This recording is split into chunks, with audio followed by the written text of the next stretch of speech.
Good morning. My name is Frances Jennings. Most people call me Mrs. Jennings or Mama Jennings. I was born in 1942 right here in Tampa, Florida, on the east banks of the Hillsborough River, not far from where we're gathered today. When I was a little girl, this place was an old trolley barn. Back then, the world and this venue looked very different. I grew up poor.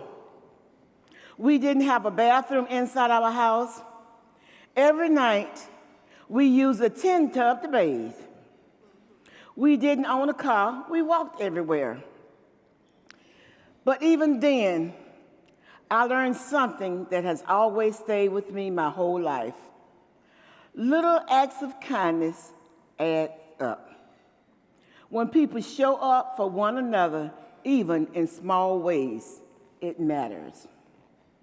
I learned the lesson early when I was just 2 years old. My mother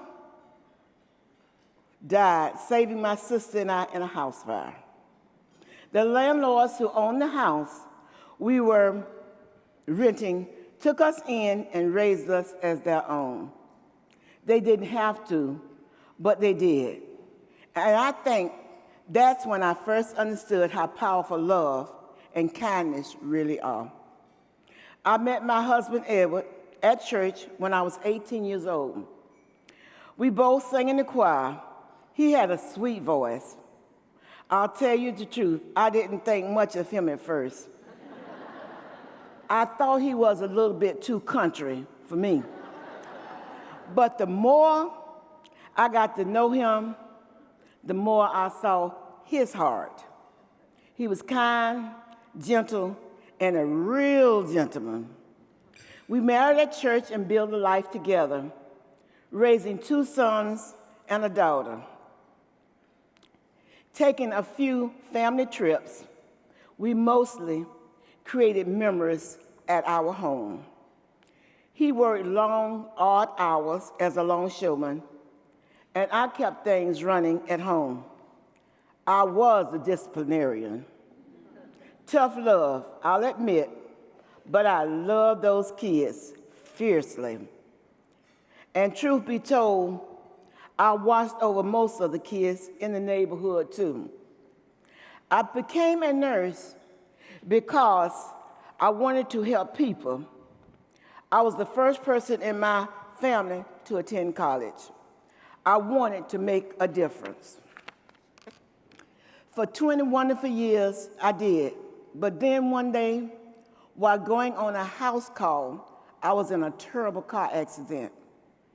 I couldn't work anymore, but that desire to make a difference never left me.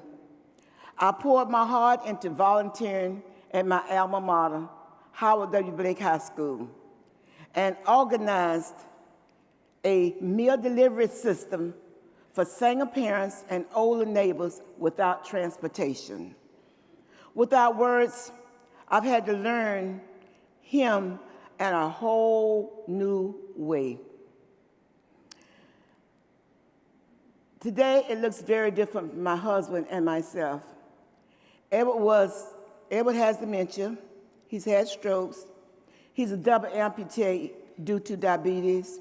He can no longer speak. And sometimes without words, I've had to learn how to anticipate Edward's needs. Without words, I've had to learn him in a different way. I know by the sound he makes if he's uncomfortable, hungry, or in pain.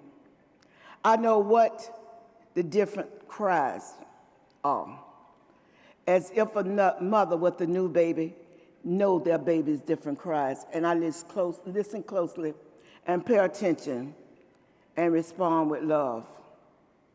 Edward may not be able to speak anymore, but I believe if he could, he would say this: "Thank you for honoring our wedding vows, loving me no matter what, in sickness and in health." Hospice entered our lives 2 years ago, and I want you to know this. Hospice is not just about the final days. The idea of is a fallacy. Hospice is about living the rest of your life fully. It's about counseling, trust, relationships. It's about someone walking in and saying, "You don't have to do this alone, Mrs. Jennings." When the social worker and chaplain arrived at our home, I realized Life Path Hospice wasn't just caring for my husband. The whole team was caring for me also. They allowed me to be present, to breathe, to treasure the gift of another day together. And because of you, because of Hospice Women of Philanthropy, we have felt the care in the most personal ways. One Christmas, you gifted my husband with a Detroit Lions blanket and ball cap. He loves the Detroit Lions. That blanket kept him warm, but it does more than that. It reminds us that someone out there sees us and that someone cares. You also provided a special meal delivered to our home on our 62nd wedding anniversary. I can't tell you what it feels like to know that a stranger would do something like that. It filled our home with comfort and my heart with gratitude. As a community, we need what hospice offers. It is a gift, especially for people who are struggling. Hospice helps us overcome fear, answers questions, and bring compassion into the hardest chapters of our lives. Your generosity is felt, and you are changing lives, including mine and my family.